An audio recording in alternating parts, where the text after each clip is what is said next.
तो स्वागत आपका। बात करने जा रहे हैं भारत और बांग्लादेश के बीच उस मुकाबले की जो कि आज खेला जाना है। और इस मुकाबले में दिलचस्पी बहुत है क्योंकि आपको पता है भाई, एशियन कप में हमें पहुंचना है तो यहां पर जीत बहुत ज्यादा जरूरी हो जाती है। आने वाले दोनों मुकाबले हमें जीतने हैं। दोनों हमारे पड़ोसी देशों के साथ है। एक अफगानिस्तान है जो हमसे एक दहलीज ऊपर है, एक बांग्लादेश है जो हमसे नीचे है इस वक्त पे, अगर आप पॉइंट्स टैली की बात करें। और बीता मुकाबला हम हार गए थे कतर से, 30 से ज्यादा उनके अटैक्स, एक ही गोल पड़ा। बहुत कुछ उसमें सीखने वाला था, बहुत कुछ तारीफ करने वाला था। गुरप्रीत पाजी की हमने बात कर ही ली थी कि भाई उनके कितने अमेजिंग एफर्ट्स थे। और उनके साथ साथ हमने ये भी बताया कि कैसे भाई स्टिमिच का जो एक तरीका था कि भाई हम डिफेंसिव ही उतरने वाले हैं, क्योंकि हमें पता रहता है कि हमारी ताकत क्या है और हमारी कमजोरी क्या है। और इसको एक्सेप्ट करने में किसी तरह का गुरेज नहीं रखना चाहिए कि हम कहां पर कमजोर हैं और उस पर हम ज्यादा ध्यान दें, बाकायदा ये देखते हुए कि उस मुकाबले में हम क्या गोल स्कोर कर सकते हैं, उस अपॉर्चुनिटी पे ज्यादा जाएं। बेहतर चुना उन्होंने, अच्छा चुना। लेकिन इस मुकाबले में अगर जीत नहीं मिलती है ना भैया, तो फिर उनके लिए दिक्कत हो जाएगी, क्योंकि इस मैच को लेकर के अब कहा यही जा रहा है कि भैया कम से कम बांग्लादेश के खिलाफ तो जीत दिलवा देना। बांग्लादेश के खिलाफ जब हम जीत की बात करते हैं तो हम उनसे 1999 के बाद से नहीं हारे, जो कि एक लंबा वक्त होता है, लेकिन 2009 के बाद से हम जीते भी नहीं है। बीता मुकाबला सॉल्ट लेक स्टेडियम में खेला गया था, आपको याद होगा, 1-1 से ड्रॉ हुआ था। आदिल खान, वो आदिल खान जो आजकल हर किसी की बुराई पाते रहते हैं, हर कोई उनकी आलोचना करता रहता है, लोग बड़े कटु शब्द इस्तेमाल करते हैं उनके लिए, उन्हीं आदिल खान के गोल की वजह से हम 1-1 के इक्वलाइजर पर खत्म कर पाए थे। हालांकि गोलकीपर जिनकी हम बहुत ज्यादा तारीफ कर रहे हैं, उनकी एक गलती थी उस मुकाबले में और उसी वजह से गोल कंसीड करना पड़ा था हमें। लेकिन इंसान है, गलतियां होती हैं सबसे, उनकी गलतियों को माफ किया जा सकता है, ये देखते हुए कि उन्होंने कितनी अमेजिंग परफॉर्मेंस दी है पिछले मुकाबले में।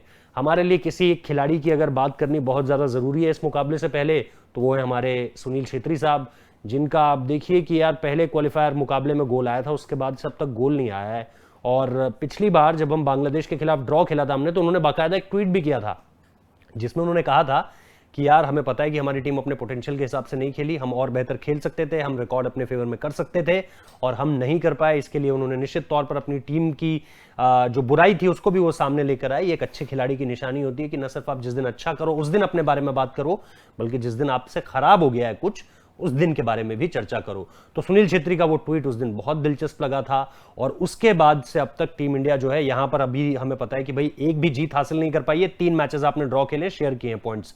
अब जीत की जरूरत है, जैसा मैंने शुरुआत में भी कहा था कि अब आपको 2023 में चाइना जाना है, तो बहुत जरूरी है कि आप जीत हासिल करें। ये नहीं कहूंगा कि जीत ही एकमात्र विकल्प है, क्योंकि आपको पता है क्वालिफाई करने के और तरीके भी हैं, उनके बारे में कभी और वीडियो करेंगे। लेकिन फिलहाल ये बता दूं कि ये 2 जीत अगर आपको मिल जाती है तो बड़ा दिलचस्प रहेगा, ये देखते हुए भी कि अफगानिस्तान आपसे ऊपर है और बेहतर टीम है बांग्लादेश की तुलना में। बांग्लादेश की टीम को भी कमजोर नहीं समझना चाहिए, खास तौर पे जमाल भुयान, जो कि निश्चित तौर पर उन्हीं के असिस्ट पे गोल मिला था पिछली बार, याद होगा आपको। डेनिस में उनकी जो प्रैक्टिस रही है डेनमार्क से, क्योंकि उनका बहुत क्लोज रिश्ता है, वहां पर उन्होंने जिस तरह से अपनी जिंदगी का एक लंबा वक्त गुजारा है फुटबॉल को लेकर के, तो आई थिंक जमाल को रोकना एक बहुत बड़ा चैलेंज रहेगा। डिफेंसिवली बहुत ताकतवर है बांग्लादेश की टीम, चढ़कर खेलते हैं, एग्रेसिव खेलते हैं, और उस दीवार को ढहाना ये निश्चित तौर पर हमें लगता है कि भाई एक मुश्किल चैलेंज होगा सुनील छेत्री एंड कंपनी के सामने। लेकिन फिर हमारे पास भी सुनील छेत्री है, जिनकी हम बहुत ज्यादा बात करते हैं, उनकी भी बहुत ताकत है, उनके पास भी बहुत सारे प्लस पॉइंट्स हैं।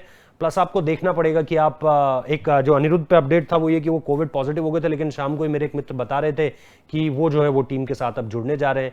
तो अगर वो खबर सही है तो फिर आप देख सकते हैं कि भाई उस तरह की बड़ी प्रॉब्लम नहीं होगी। लेकिन फिर पीछे आपको डिफेंस लाइन पे किस तरह की चीजें दिखती हैं, उदांता सिंह, राहुल बेके, इसके अलावा आप देखेंगे आदिल खान को तो यार मौका मिलना ही मुश्किल है, क्योंकि उनका बीता कुछ समय जो है वो उस तरह से बेहतर नहीं गया है। तो कुछ कमजोरियां हम में भी हैं, लेकिन इन कमजोरियों को पीछे छोड़ते हुए कल जीत बहुत ज्यादा जरूरी है। ये मुकाबला 7:30 बजे शुरू होगा, स्टार नेटवर्क पर आएगा, स्टार स्पोर्ट्स 2 पर आप इसे देख सकते हैं, तो जरूर देखिएगा, क्योंकि मुकाबला बहुत दिलचस्प होने वाला है। वर्ल्ड कप क्वालिफायर की तो बात क्यों ही करूं, क्योंकि वहां पर हमारे पास अब गणित के लिहाज से फिर भी कोई 0.5% चांसेस होंगे, लेकिन वास्तविकता के आधार पर हमारे पास कोई चांस नहीं है वर्ल्ड कप में क्वालिफाई करने का। हमारा ध्यान अब सिर्फ एशियन कप क्वालिफायर्स पे है, और उम्मीद यही कि कल भारत जीतेगा और फिर हम ध्यान देंगे अफगानिस्तान वाले मुकाबले के खिलाफ, जिसके पास थोड़ा और टाइम है हमारे पास। तो फिलहाल यही है जी पूरी की पूरी अपडेट। और जैसा हम यहाँ पर भी चाह रहे थे कि जी हमें मुकाबला मिले, प्रैक्टिस मैच मिले, वो तो आपको पता ही है कि नहीं मिल पाया। यहाँ पर जो सरकार है उसने मना कर दिया कतर में कि भाई इस तरह के जो मुकाबले हैं वो इस वक्त के हालातों को देखते हुए हम बाहर नहीं करवा सकते। और इनसे पहले जो प्रैक्टिस मैच हमने खेला था यूएई के अगेंस्ट, वो आपको पता है हम 6-0 से हार गए थे। तो यादें बहुत ज़्यादा मीठी नहीं हैं, यादें खट्टी हैं, लेकिन उम्मीद करते हैं कि कल जीत मिलेगी तो थोड़ी सी मीठी यादें हमारी बनेंगी इस मुकाबले को, पूरे के पूरे मुकाबले को लेकर। फिलहाल आप लोगों के जो भी रिव्यूज़ है यार, वो आप पोस्ट करते रहा कीजिए, जैसे आप करते रहते हैं लगातार। इस वीडियो में फिलहाल मेरे साथ इतना ही। जीत के बाद जरूर मिलूंगा आपसे, बात करेंगे। उम्मीद करता हूं अगर हम जीते तो जीत के बाद जरूर मिलूंगा, वरना जो भी स्कोर लाइन हुई मिलेंगे तो जरूर आपसे और बात करेंगे मुकाबले पर। फिलहाल इस वीडियो को देखने के लिए बहुत बहुत शुक्रिया। दिन भर आपको अपडेट्स मिलती रहेंगी, तो यहां पर जुड़े रहिए, सब्सक्राइब कर लीजिए।